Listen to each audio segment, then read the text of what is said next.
O presente artigo tem o objetivo de demonstrar que nas sentenças trabalhistas de obrigações de pagar, de fazer ou não fazer, em que o valor da condenação não está quantificado, ou seja, não foi individualizado o objeto da obrigação, se faz necessário a liquidação da sentença para tornar possível a entrega daquilo que foi reconhecido no julgamento da ação. Nesse sentido, na elaboração do trabalho, foi consultado a CLT, realizando pesquisas em doutrinas jurídicas, meio eletrônico e outras legislações, que tratam da liquidez do título executivo, com o propósito de fornecer informações relativas às formas de liquidação, a omissão da CLT e a utilização subsidiária do CPC e Lei Federal 6.830/98. Apresentar as regras básicas e sequência lógica na elaboração da conta, bem como o momento correto de exercer o direito de recurso. Portanto, a incerteza do valor devido ou do objeto da demanda existente na sentença líquida impede o exercício imediato do direito. Por essa razão, é preciso o juiz, na prolação da decisão da fase de conhecimento, definir os critérios e a forma da liquidação de sentença. Agora eu vou falar um pouquinho sobre a liquidação de sentença. Na Justiça do Trabalho, as sentenças do processo de conhecimento quanto à liquidez podem ser líquidas ou ilíquidas. A sentença líquida é aquele em que o valor da condenação ou a homologação é certo, estando determinado o objeto permitindo a execução imediata. Agora a gente vai para a sentença ilíquida. A sentença ilíquida é aquele em que não foi fixado o valor da condenação ou não foi individualizado o objeto da obrigação.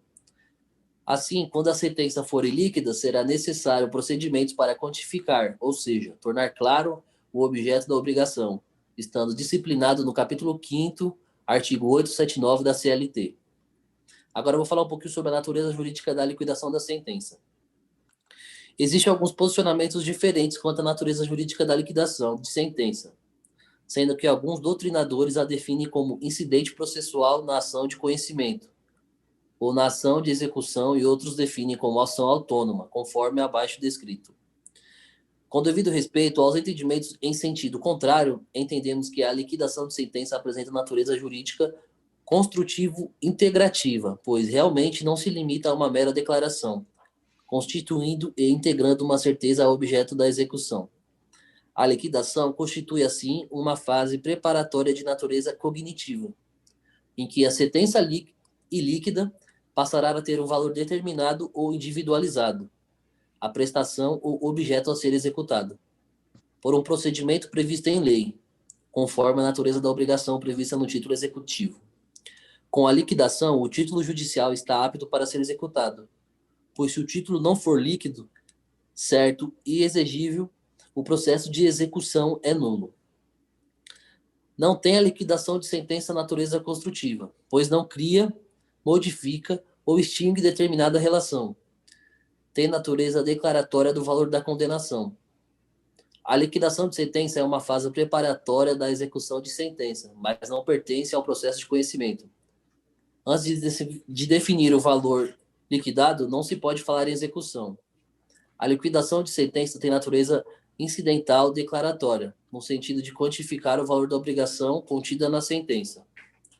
A CLT tem sistema próprio de execução e de liquidação de sentença, de acordo com os artigos 876 a 892. Logo, esses dispositivos, por serem específicos, prevalecem sobre os do CPC. A liquidação de no processo civil foi alterada em 2006. Passou a ser uma parte do prosseguimento natural de cognição. Não é assim no processo do trabalho, porque a Lei Processual Trabalhista, de acordo com o artigo 879, situa a liquidação como parte integrante da execução. A Lei 11.832 do Processo Civil tem aplicação subsidiária na liquidação trabalhista, no que contrariar o sistema da CLT. Seria, por exemplo, contrário ao sistema da CLT concluir que a liquidação no processo trabalhista é fase integrante do processo cognitivo, porque a CLT o considera parte do processo de execução. Nos casos de omissão, e desde que não contrariem os fins do processo de trabalho, podem ser aplicados dispositivos do CPC no processo de liquidação da CLT para completá-lo. Vitor, já pode dar sequência nas formas de liquidação já. Boa noite a todos.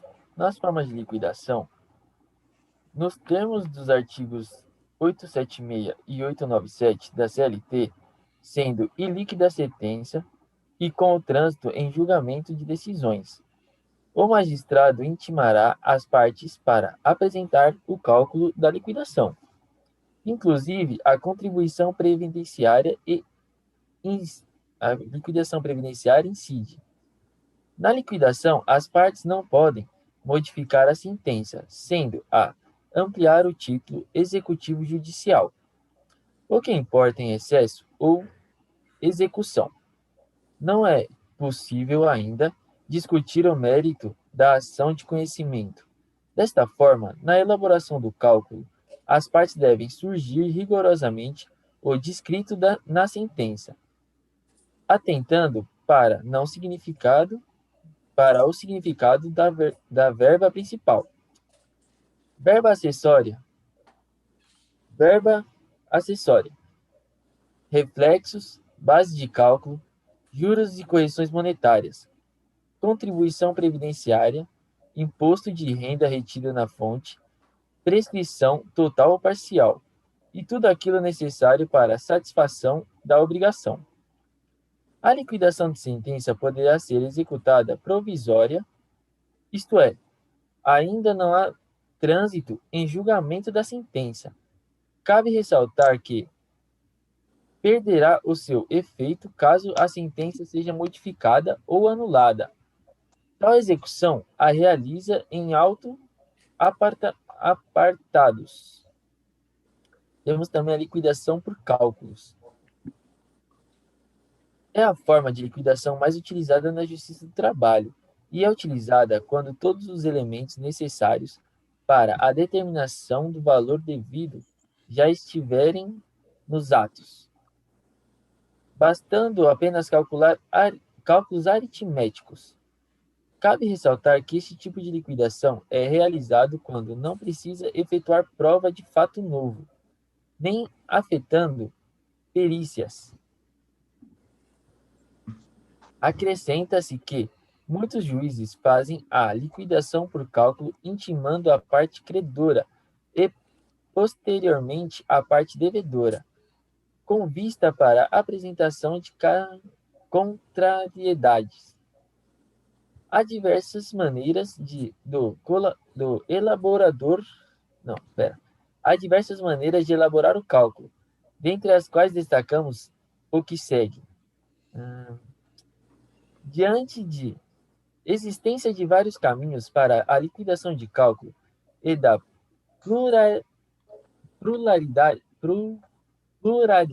pluralidade de pessoas aptas a realizar as contas, inúmeras possibilidades de liquidações podem ser apontadas entre as comuns. Juiz determina que um servidor da secretaria de um setor especializado ou ainda em um perito faça as contas. Realizando as contas, deve-se dar-se vista às partes no prazo sucessivo de 10 dias e configura-se as preclusões sobre o cálculo de casos. Não se oferece impugnação. Caso haja impugnação, o juiz aprecia, geralmente após a manifestação de quem efetuou as contas, e determina que procedem as correções ou homologações os cálculos que reputam e corrijam e adequados. Caso a impugnação tenha sido rejeitada pelo juiz, não cabe recursos imediatos e deve-se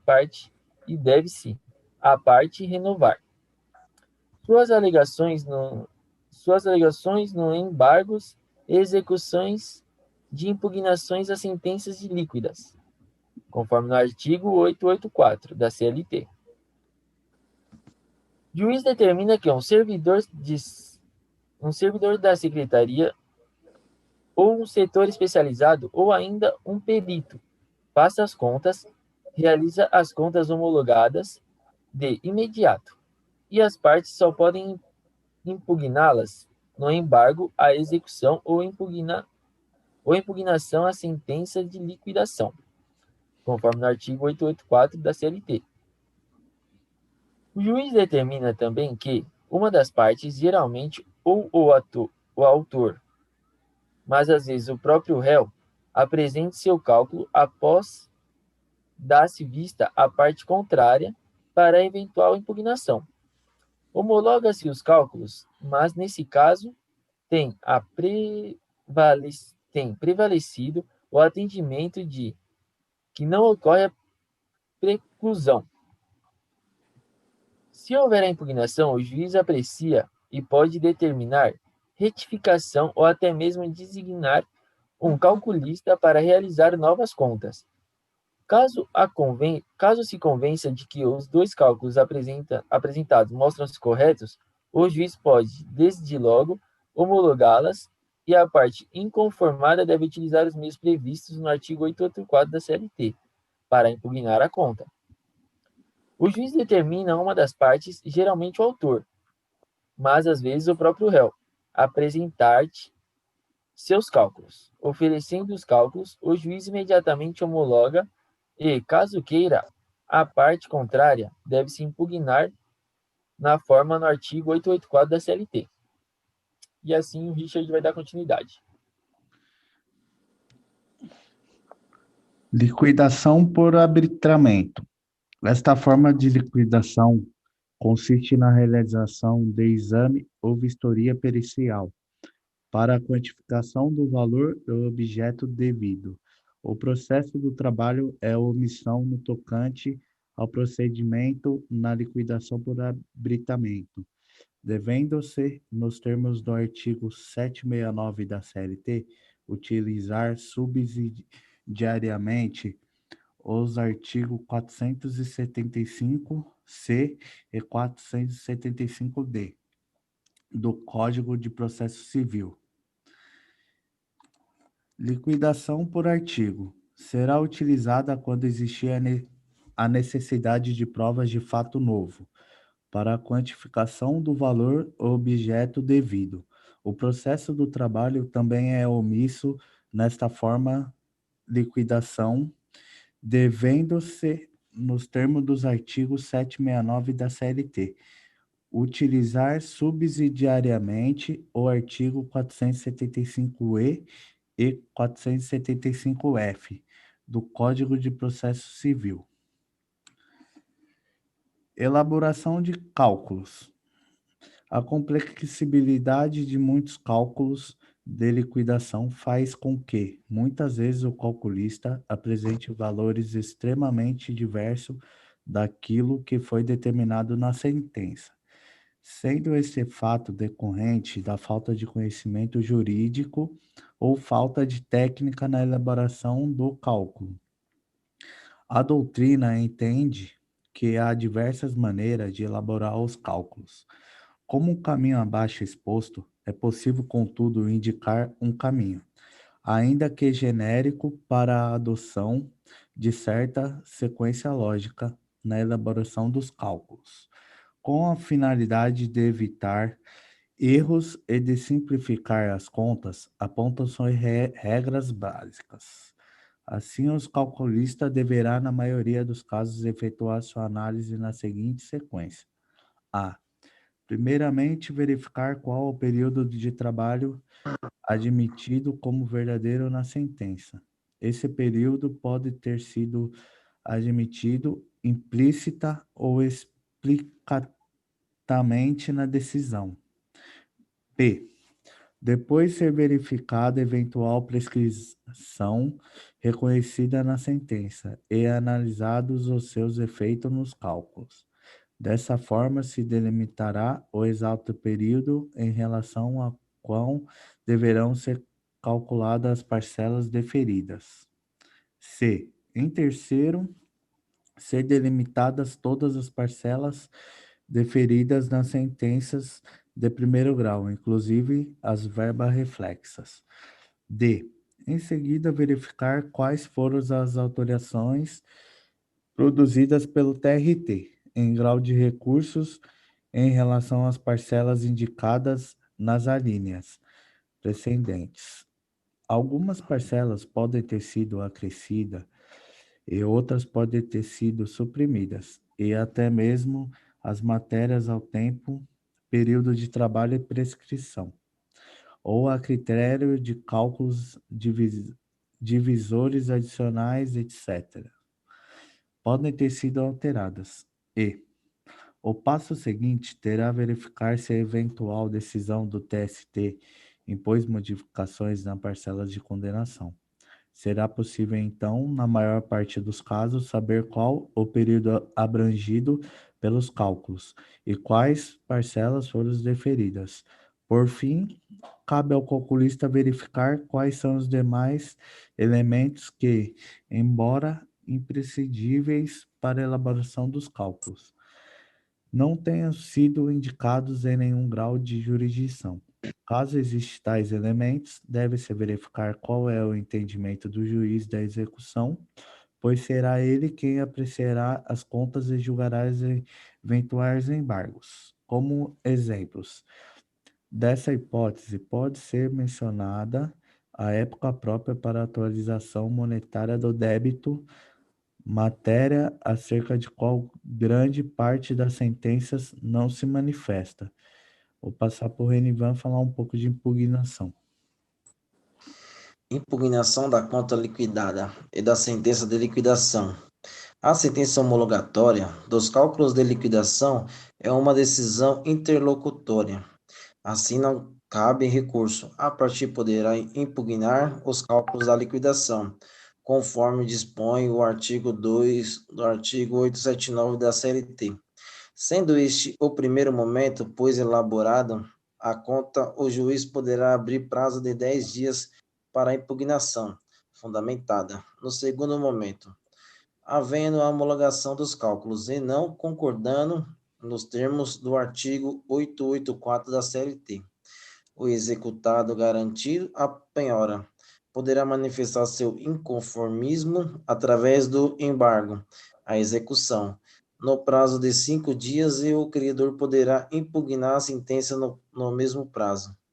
Preferida a sentença e liquidação, o juiz impede mandado para que o oficial de justiça intime a parte condenada a pagar a dívida mediante depósito de dinheiro em juiz. Oferecidos bens, a penhora no prazo de 48 horas. Os bens penhorados ficam sob a subordinação da justiça para serem alienados, transferidos ou vendidos, e não podem desaparecer ou serem destruídos. Caso isso ocorra, o responsável dignado poderá responder criminalmente como depósito infiel. Conclusão. Na execução trabalhista, a liquidação de sentença é fundamental. Quando a sentença for liquidada, nota-se que a doutrina diverge à natureza jurídica. Contudo, este trabalho é concluído que a liquidação não tem natureza autônoma. Não é parte preliminar, mas um dos atos existentes na execução com a finalidade de tornar líquida a obrigação descrita na sentença, em decorrente da omissão na CLT. As partes precisam utilizar o CPC, subsidiariamente, a liquidação por artigo ou arbitramento. É preciso seguir uma sequência lógica na realização da conta e utilizar-se dos meios correntes de impugnação para que na liquidação conste corretamente aquilo descrito no título judiciário trabalhista. Certo. Certo? Boa, pessoal.